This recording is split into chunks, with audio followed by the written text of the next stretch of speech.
Hello everybody, I know some of you are new faces to me. My name is Becky, I'm the Energy Efficiency Director at MCE. Raise your hand if you knew that MCE had energy efficiency programs. All right, there's a few of you. That's a pretty good amount, that's good, I'm glad to see that. I haven't seen applications from all of you yet though, so we'll have to get talking in a second here.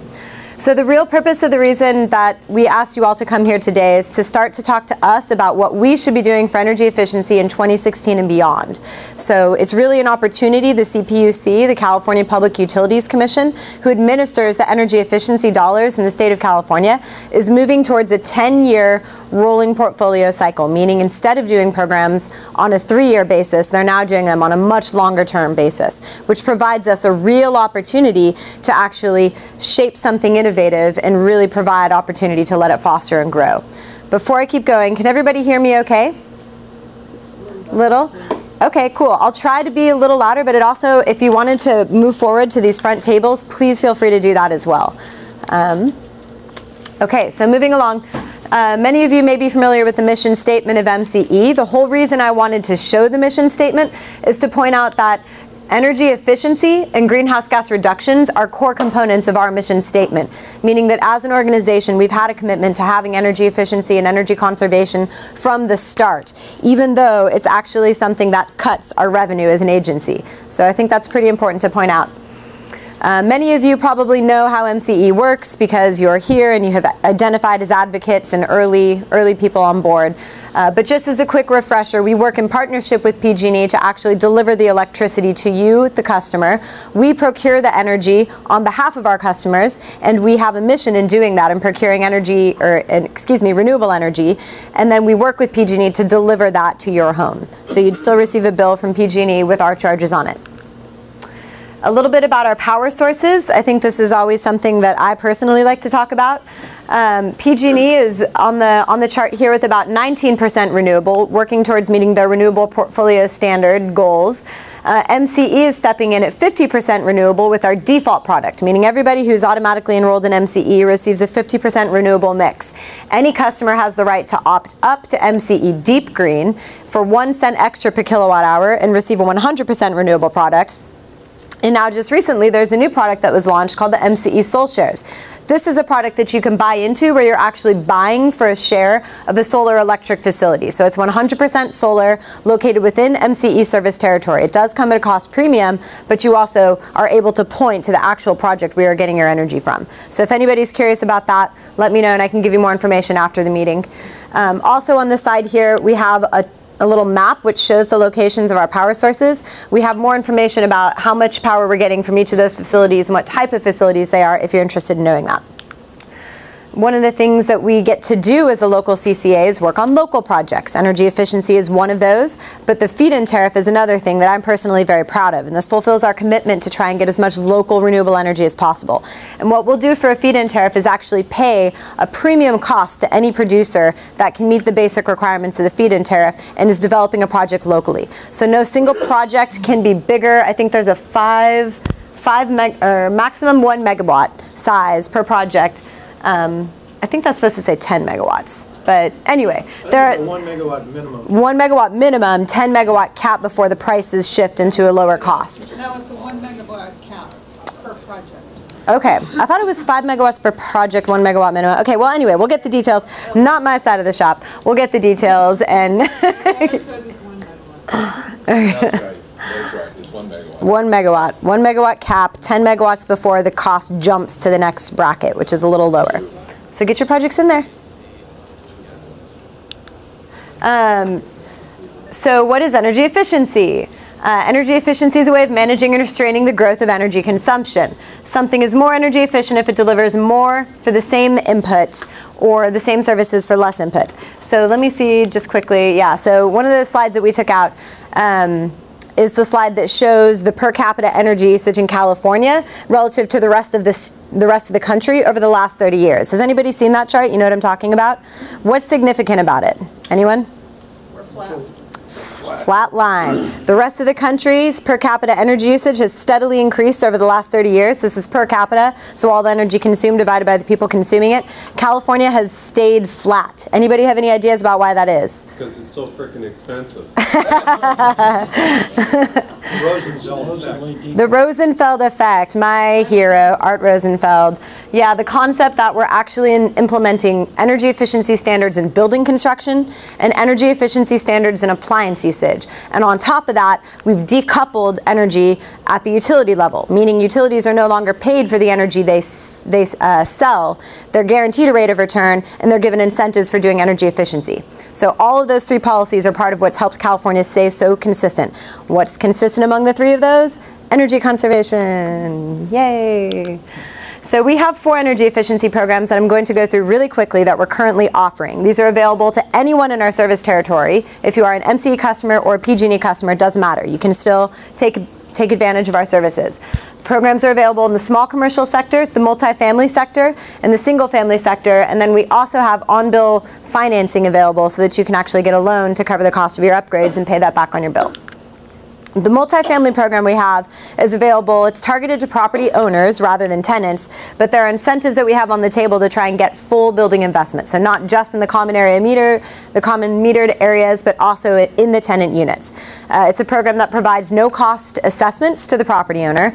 Start to finish technical assistance will help develop bid paperwork, check that there's minimum performance requirements being met for the efficiency of the equipment, come back in after the installation to verify that things were done according to installation, and we'll also provide certain measures free for in-tenant units, mainly lighting and water. Our small commercial program has a pretty similar model.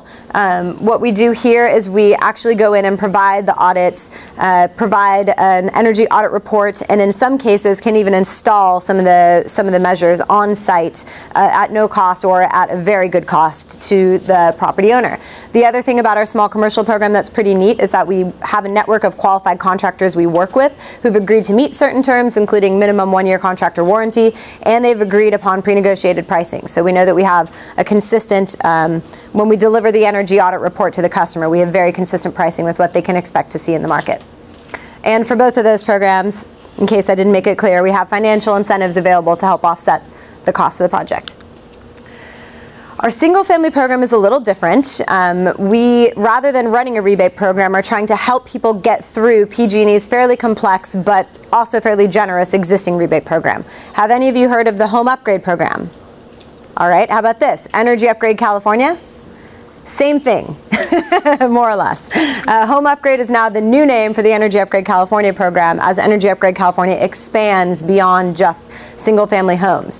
That's already confusing, right? Exactly. So we developed a web portal that's really designed to help people start online, start to navigate their own energy usage and their own home characteristics, understand the types of things they can do, and most importantly, connect to resources to make that next step and actually do something on their home.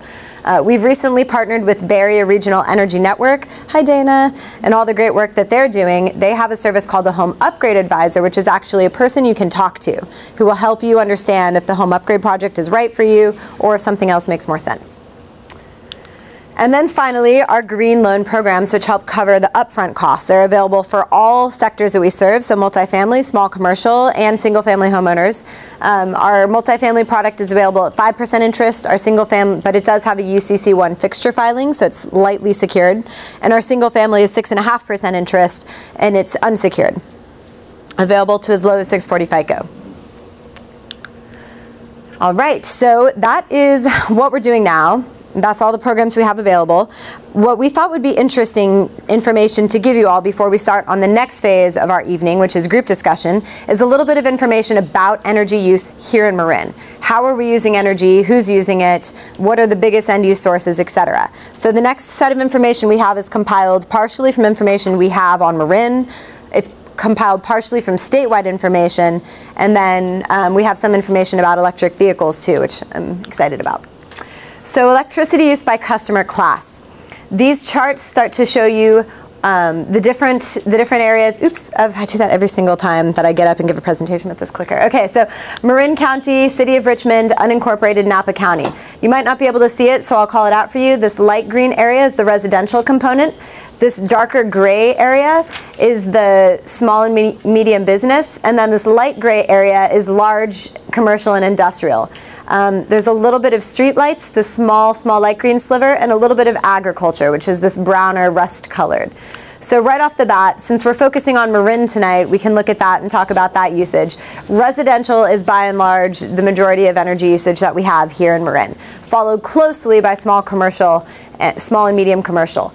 There is some large commercial and industrial there, but it's just less than a quarter of the total percentage. So for us here in Marin, if we're focusing on programs, it seems to make sense that we would want to look at the residential and the commercial as the biggest components.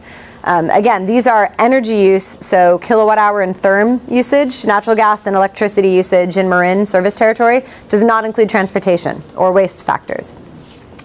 When we look at the average kilowatt hour per month per account, so we're actually looking at the amount of usage per account and look at where we rank relative to other areas within Marin service territory.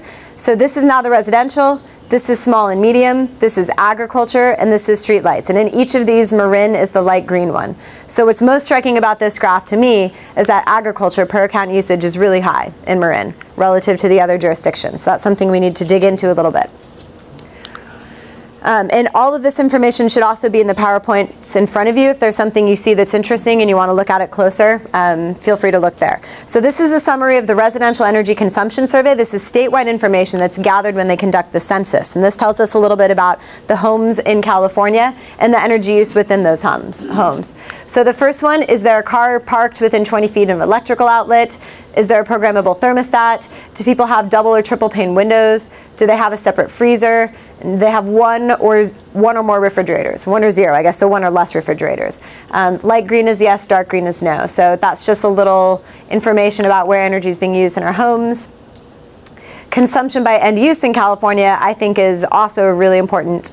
Air conditioning is the small load. This rust-colored one is space heating. The dark green is appliances, electronics, and the dark green is water heating, and the light green is appliances and electronics. Yes. I think that this is, yeah, I don't know, I'm interested in that. Okay, so residential buildings in Marin. This is helpful for us to know about the building stock. Does anybody know what year Title 24 was first introduced in California? Does anybody know what Title 24 is? California Building Energy Codes. Does anybody know the first year it was introduced? 1978. So what's important for us to know about that is that all of these buildings on this chart were built prior to any standard being implemented for energy efficiency in construction. What's also important to know is that those standards didn't really start to have teeth and really start to gain market saturation until probably the 90s. So really what we're looking at is this chunk of buildings, which I would say is roughly 78 to 80% of the building stock in Marin that is prior to having good energy conservation in place. So for me, I see that as a huge opportunity. There's tons of building energy efficiency that we can go after in this county. Lighting opportunities also persist. This information comes from our web portal. We've had, I have the exact numbers, but something about 4,000 homeowners who've actually gone on and adjusted information about their homes within the county of Marin. And from that, we've been able to find out that there's about 40%, no, not even quite 40%, who have actually opted in the information that they've changed their light bulbs, meaning that there's still even incandescent bulbs out there in a lot of Marin service territory. So still opportunity, although hopefully now we can even leapfrog and actually move into LED by the time we're in 2016 and get even more significant savings. HVAC equipment, this shows the percentage of HVAC equipment that was installed before 2000. Most HVAC has about a 15, oh yeah, excuse me, furnaces, air conditioners, what you use to heat and cool your home. Well, what most people use to heat and cool their home. About 30% of those were installed before the year 2000. Those have about a 15-year life expectancy, maybe up to 20 if you're really treating it well, unless you have a boiler system, that's a whole other territory. But what that means to me is that there's also a significant opportunity coming right now with the huge amount of people who are going to need to replace their HVAC equipment. How do we take advantage of that trigger point? Electric vehicles. What I think is also interesting to look at this, Richmond, about 70 electric vehicles total in the area. Napa County about 172, 965 electric vehicles in Marin County. That's significant. Not only are we all incredible at being first adopters when it comes to this kind of technology, but that has an impact on the amount of energy that we use in our service territory and on the patterns of energy usage in our service territory. And that's something that's increasingly going to make a difference as we move towards a renewable grid. So that's something that we need to be thinking about. The water energy nexus. Who here knows we're in a drought? Every single hand is going to go up, right? I hope so, because it's pretty bad right now. Water is important to save not only because it is a precious life-giving resource of which we have increasingly fewer amounts these days, but it also is integrally connected to energy use. We heat water when we take showers, when we wash our dishes, when we wash our clothes. We move water from place to place. We treat water once we flush it down our toilets. So it's a huge embedded energy use, and that's going to be increasingly important as we move into future energy programs. Something that I also learned as a fairly recent Marin resident myself is that something like 70% or more of our water supply is local from like the Phoenix Reservoir and other reservoirs like that. So water use should be incredibly, incredibly important to us here as well. We have ownership over our resources. With that in mind, water fixtures. 1995 is the first time that they started implementing water efficiency fixtures or water efficiency standards for fixtures and things. And what we see here is that about 40% of faucets and almost 40% of toilets were installed before that time. Toilets are also the single biggest use of water for a home, so that's important to pay attention to. So that was a whirlwind. I'm not sure where we are on time. Perfect, perfect. So I have a little bit of time to answer questions, if anybody's interested. Becky, with regards to